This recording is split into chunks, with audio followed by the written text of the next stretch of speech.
welcome. Come in, come in, come in. This is Tamika's Den. I am Tamika. Get on in here, y'all. Get on in here. Kick off your shoes. Relax your feet. You are now in the den. So, guys, this is my quick thoughts, a little recap on Interview with the Vampire. Don't be afraid. Just start the daggone tape, okay? Season 2, Episode 5. Baby, listen, this episode was everything, y'all. I like this episode. I feel like I say this every week, but listen, an Interview with the Vampire is doing the damn thing. What can I say? I'm enjoying it, but episode 5 gave me what I wanted, all right? It was the lies, it was the deceit, deception, okay, betrayal, envy, jealousy, insecurity, lies on top of more lies. Yes, I was here for every single minute of it, all right? Board games being brought out, but it ain't no daggone game going down. It's full of daggone drugs, okay? It was very much giving me, I'm your pusher, man. Daniel wasn't looking bad back in the days, and he wanted to get high, all right? So we basically, y'all, had Armon going on the hunt, you know. We over here trying to freaking torment Daniel, torment daggone freaking, Louis out here running to the damn roof, going out into the sun. I said, not you burning to a crisp, Louis. I know the hell you lying because we bored, okay? Freaking Armon is boring as hell. We found out the last 23 years, daggone Louis been bored out his freaking mind, and Daniel is the best damn thing since cooked rice right about now. At least 10 hours with him is better than the 23 years that I've been spending with you. We was going below the belt. We was doing the cutthroats. We was trying to get, the most hurt out of it that we could with this daggone argument that we was having. Child, it was a lot. It was a lot. And then we got let's stat, Claudia. Let's stat. All I've been hearing is you calling this damn man name over and over. And we sick of it, child. It's a mess, y'all. And we loving every single minute of it. I know I am. So, y'all, we picked up where we left off at, we at this table, we still talking about Parry, okay, and what was we doing once, Louis supposedly said how he run things and he used to be in charge and he gave Armand this whole layout. Well, baby, we was still going to the museum. We went there for 30 days straight. We was laying down, looking up at the damn ceiling. We had the freaking security guards on the damn mute challenge, and we was living our best lives, right? Now, in the midst of them talking about this, we noticing that Louis keeps phrasing things as, we, us, and things of that nature. And, we got Daniel saying, grab it. And Louis wants to know, well, why the hell you want to grab that? Oh, don't worry about it. Just something I'm trying to take a note of that I want my assistant to pick up on, because we noticing that, you talking kind of in third person, all right? You ain't saying I, and usually that means you're trying to circle something. Now, in the midst of that, we have Rashad bringing Malik. And Malik don't know it, but he on the damn menu, okay? He over here talking about, you should tell your partner, who's this, being nosy, wanting to know who Louis and Daniel are, and walking over to them, he ain't going to be able to catch me talking about Armon and saying how Armon ain't going to do nothing but go and crash. And Armon is telling him, don't worry about them. Let's go ahead and step into the other room and take care of this business. Now, we find out this is a regular, okay? Sometimes he get hungry, and when he do, we want to hunt, we want to chase, we want to have a little fun with it. So, Daniel's pretty much like, so it's just a bunch of dumb dealers that answer these ads and they don't know that they about to be damn food.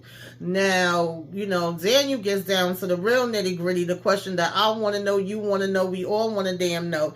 Baby, was we getting it popping, okay? Was we bumping and grinding? Was we popping and locking? Was it going down between me and you, right? Just me and you, baby. So, Louis at first is just basically laughing, and, Daniel lets him know, my memory a little foggy. I remember some things, and I know y'all keep telling me I was drunk in this den and passed out in this den and drugged up in this den, but some things is just a little sketchy. Can we go down memory lane? Now, of course, he go ahead and grab the two, audio files that he have, and we want to say how this was up in our cloud. Now, come on, Daniel, you could have came up with something better than that, because we know damn well you ain't got no tape saved in no freaking cloud from 1973. So, of course, Louis calls him out on the bull crap and the lies right off the back, and he's like, well, let's hold on to the betrayal for a minute, and, just take this, trip down memory lane with me, humor me or whatever, right? Because at the end of the day, I done did 30 sessions with you. You could take 20 minutes out for me. So fine, we gonna go. You wanna go, we going. And we get here, right? We see them walk in the room and he giving him, the little tour. We bull crapping around pretty much, having casual conversation, and we see that it is a coffin in the middle of the floor. That didn't seem to bother Daniel. He talking about he down with different coaches. So then, Louis just essentially lets him know, I'm a vampire. And of course he like, okay, if you want to say you a vampire, like, I would like to know more about that and why you think that you are. I think that I am because I am, all right? So Louis done went flying across that damn floor, show him his fangs. And Daniel was shaking in his damn boots, okay, smoking cigarette after cigarette, sniffing that coke up like he was Tony Montana. And, the whole time that he think he recording, he actually don't have nothing on the damn, well, he didn't even have a tape in, right? He had to get up and put it in. But now we get a little bit more comfortable. We throwing back these beers, and we're actually envious and saying like, shit, I wouldn't mind being a vampire. You got a gift. Like, why the hell would you be mad and over here trying to take yourself out? Because Louis basically says that once, Claudia left, of course, he went into a deep turmoil about it, and he just wanted to sit up there on that bench and burn and let the sunlight, take him away. And so, on the other hand, when he's talking about Lestat, he making it seem like everything about Lestat was so bad. And Daniel's like, oh, I totally get it. He manipulated and lied to you and used and abused you. And, you was just basically a sucker for him. And at first he thought he went too far and he was apologizing. But Louis was like, no, actually, when it comes to that, you're right. However, once he started saying like he wanted Louis to, turn him and how happy he should be with the gift and all of that in reference to Claudia, he does get mad with that part and he ends up biting his neck. And it is Mr. Armon that comes in, who he think is saving him at first, child. But, that remains to be daggone seen with the rest of the daggone episode, honey. So we get to the point where Daniel's knocked out and thrown against the wall, and he's pretty much like, okay, now what happened after that? Because my behind was knocked the hell out. Well, what happened was Armon and Louis started arguing like cats and damn dogs, okay, and we was definitely hitting below the belt. Armon said, baby, you boring, okay? And you ain't got a damn thing going on. You're boring in the day, you're boring in the night, you're boring on the side, up, down, left, center. You're flavorless, you're like a damn beige freaking pillow. I can't do nothing with you. You've been dull for damn weeks. You're as dull as damn hell, okay? Dull for months, dull for years.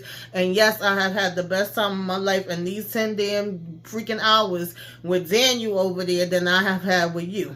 And then Armon is like, oh, it's exciting, huh? It's fascinating, huh? With, you sitting here spilling the tea to him on all these damn tapes and crying, oh, woe is me, I got it so hard. Oh, I hate to go after human beings. And then, here go Louis talking about, yeah, that's you with that look because you the poor boy that got taken and sold to the damn slave masters or whatever the case may be. And I was like, all right, both of y'all need to quit it. Both of y'all need to calm down because both of y'all doing too damn much.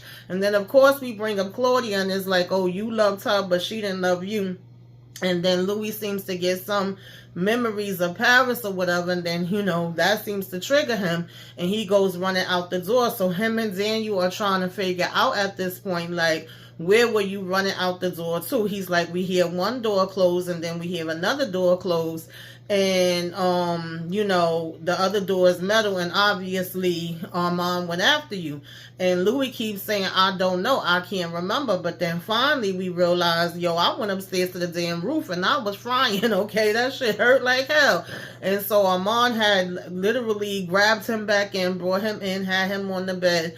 And because a neighbor that was coming out taking the trash saw him, this is the person that Daniel kept seeing in the damn wrapped up in the freaking plastic or whatever. We had to go ahead and take him out so he can't go, of course, tell anybody about what the hell he saw. And so now you have, Louis laying on the bed crying, going through the motions and everything and saying how much pain that he's in. Now he's calmed down and he's saying that he's sorry, but Armon is in his bag now and he like, your sorry is meaningless. And he pretty much just wants to torture damn Louis and Daniel at this point. He's like, we got this slant in the floor and the boy's blood is, gliding down and we're going to have to fix that before we sell. And he literally starts popping up damn Daniel up and down, up and down, up and down, slamming him left, right, and all of that, breaking the chair that he was sitting in. And he like, oh, he's fine, the boy, he's fine, he's still alive for right now. And Daniel just is screaming and screaming, and of course Louis is telling him to stop, but he ain't paying Louis no mind. He goes outside and he's, got Daniel where's like, he can move him to him, he can make him stand, he can make him sit. Daniel can't feel his body, Daniel can't feel his legs, Daniel getting the damn Charlie horse and his legs and all of that. And he slams the door, and basically knowing that Louis is too weak to get up and do anything. And he just has Daniel out there with him for a minute where he's like, what's so special about you? What the hell do he like so much about you? Because I'm not seeing nothing. From what I see, all you've ever done is just basically what? Took your dad's magazines and was able to sell them. Okay, I guess that's a little innovative. And then you went and freaking put the bag over the girl, head or whatever. The clip that flashes that we kept seeing Daniel have, right? And that was supposed to be was so good. Okay, you could be a little deceiving and mischievous when you want to, but I'm still not seeing it. And then he asked Daniel, do he want to hear his story? And of course Daniel gonna say, yeah, at this point he just trying to do whatever he can to survive. And so he starts telling him about him, being on the slave and all of that. And so he go ahead to take the guy, that was in the plastic bag out or whatever. And he's like, I still don't see what makes you so special. There's nothing special about you, but I'm going to keep digging till I get to it. So I'm like, oh, Lord, Armon, you just was very insecure and jealous, wasn't you? So when he come back in, Daniel was like, I don't know. It seems like he was in a trance. He was like, I'm not really remembering. And, at the same time, Louis not remembering either. And he's telling Daniel how you need to think hard what was happening. Well, at this point, Louis was begging to being put into the coffin. And my whole thing was Armon could have been put him in the coffin, and he also could have been came and gave him his blood. That's why I said he was torturing him too. And he go ahead in there, whatever, and he finally puts him in there, and he's telling him how he was able to find the stat throughout all the voices. He's like, if that's what you wanted, then I could have been called him and told him where you was at. And Louis is saying, nah, it's not that serious. At the end of the day, he was my maker. That's it. Like, I don't want him. And he's like, well, basically his reason for saying that is because he was like, you're telling him, Daniel all these evil things about him. What did you want it to be published so that way he would come looking for you? Because when it comes to me, you don't talk about him as if he's trash and he was so bad. You talk about him since he was the best, like he was the best thing since cooked rice. So he was like, what, one day you thought he was going to walk past and see your book and then come find you? Well, let me help you out with that. And so he starts calling to Lestat, and we're hearing Lestat say, yeah, and he's telling him that Louis is hurt. And he's like, what happened to Louis, and ask him what happened, why is he hurt or whatever. But meanwhile, of course, Armon is not answering him, and Louis doesn't hear what he's saying. And then he continues to tell Armon, tell him I love him, tell him Armon, tell him. And Armon was like, click, call ended, okay, I don't hear you, okay? And left Lestat on hold like, hello. He wasn't, answering him, and he never does tell Louis what he said. So in the meantime, he goes back out to Daniel, and he's like, you kind of, don't really want to be here. You need to go ahead and rest, right? Rest is the word that he keeps saying to him and to Louis over and over and over. He said, you ain't nothing happening with you. Like, you want to be somebody, you want to go somewhere, but you ain't going a damn place. Only thing you going to be going to is a damn office with flickering lights. You're going to be with a woman that's like your mother, that's going to be on volume, document, or whatever. Your kids ain't going to want nothing to do with you. Like, your life's going to be raggedy. And he was giving him the whole breakdown, like, you're going to be useless and all of this.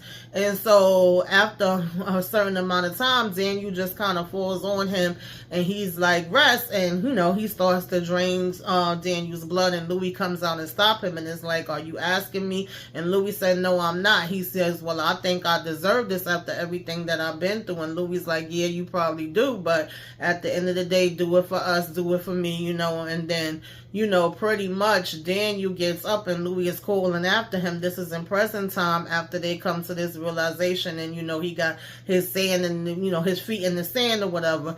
And at first he was saying like, this ain't helping and this ain't working, but as more memories are coming to him, he realizes that they kept telling him these things over and over again. You were drugged, you was at a den and whatever. So this is of course why he have those memories, and the reason why he don't have some other memories is because our mom blocked it out. And it's like, okay, I get why my memories are gone, but why are your memories gone, Louis? And why would it be the same exact memories, the same exact space of mine? And at first Louis is saying, well, because I was burned and I was hurt. And it's like, really, there's you being burned and hurt gonna make it like that would be a real coincidence that we both have that same piece going.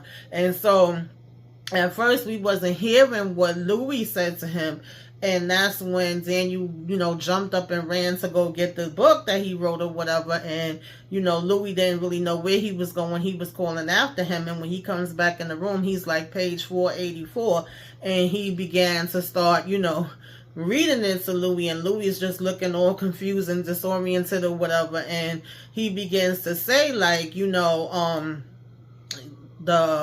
listen to this voice as if it's a God or an angel talking to you. Remember it, nothing doesn't matter outside of this room. This night doesn't matter. It's insequential, like a junkie or whatever the case may be. And, you're a young reporter with a great point of view. And, you have stories that need to be told. And, things will be bad, but they'll never be bad like this. And, you'll get over it, and it'll play like, these words will play like a song stuck in your head over and over again, and it will hold you up and carry you through. And so he said, I always thought that came from, this druggie or whatever that was in the den, that Richard Pryor himself. And I always kind of thought I was conflicting the memories, but he was like, I wasn't conflicting the memories. It don't come from no damn drunk in the damn den. It come from you. These is your words that you said to me. And he was like, I had 2 marriages that fell apart. I had 2 daughters that I fell out with, but yeah, I always kept a job. I've always been a reporter. I've never been without work, and it's all basically due to those words. And so at this point, Armon, comes back in. Now he all happy and full. Okay, he was able to catch his damn lunch, and he asking them how everything went and how Paris was or whatever, because that's where he left them talking about. And they're like, oh, no, we kind of moved on from there. Okay, we switched over to, San Francisco. And then, Armon is kind of wondering, like, even though he already know the damn answer, but he gonna act like he wondering, oh, well, what made y'all start talking about that? And he's like, well, because Daniel was so curious as to why would you take the time out, and what made you, save him.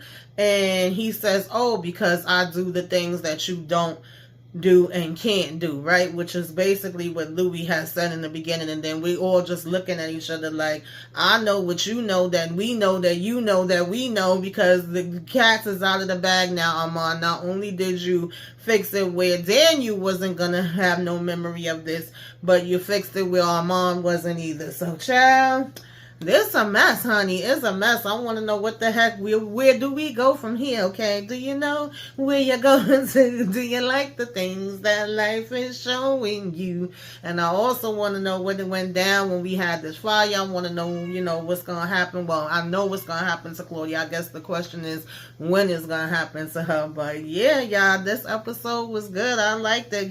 Put it in the comments. Let me know what y'all thought about this one. What was y'all thinking about everything that went down? Does this change your feelings on Armon or any of it? Tell me everything, anything that we didn't talk about here. Talk about it down in the comments. Give me a wave. Let me know you came by. Put some flames up in the sky. Till next time, y'all. Toodaloo.